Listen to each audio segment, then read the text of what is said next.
Harry and Meghan Markle's charity, once known as the Archewell Foundation and now mysteriously rebranded as Archewell Philanthropies, has released its latest financial report. And honestly, if this were a college class, this organization would be staring down a solid F in Philanthropy 101. In 2024, Archewell spent a record $5.1 million. That sounds impressive at first glance, until you look closer. Actual donations and grants brought in only $2.1 million. That's not charitable giving. That's accounting powered by good vibes. The year wrapped up with a $2.5 million deficit, a dramatic reversal from the $2.4 million surplus just 1 year earlier. So where did all that money go? Certainly not to charity. Total grants handed out came to just $1.25 million. In other words, more than $5 million spent to give away barely $1 million.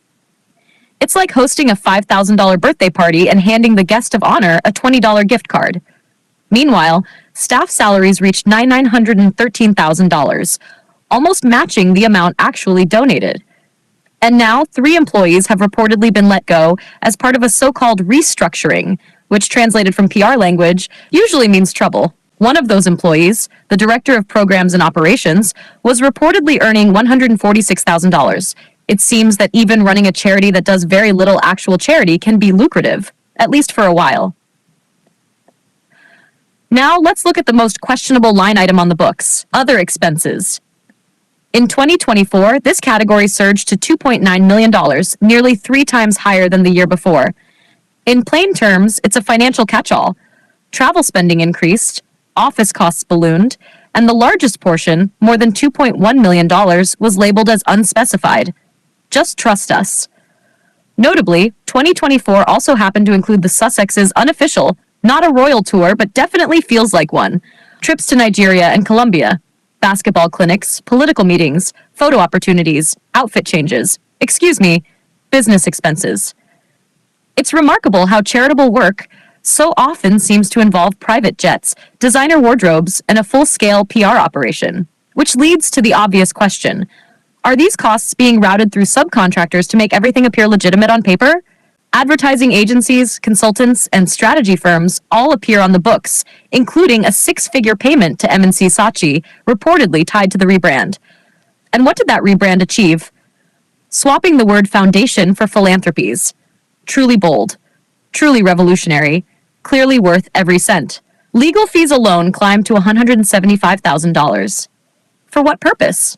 Protecting the groundbreaking strategy of spending more money than the charity actually gives away. Then there are liabilities, which suddenly jumped by more than $800,000. Accounts payable surged. Why would an organization this small be postponing payments like a cash-strapped startup? Donations also collapsed, dropping from $5.3 million in 2023 to just $2.1 million in 2024.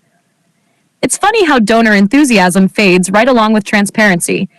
Yet despite all this, the foundation still managed to fund its usual circle. Media-friendly nonprofits, tech-focused initiatives, and yes, award-related partnerships that conveniently keep Meghan's name in the spotlight. At this stage, the rebrand actually makes perfect sense. Archewell Foundation was starting to sound a bit too audited. Archewell Philanthropies, by contrast, feels vague, gentle, and just unclear enough to buy some breathing room. Reset the mood. Reset the story. Reset the timeline. But here's the reality. Numbers aren't impressed by branding.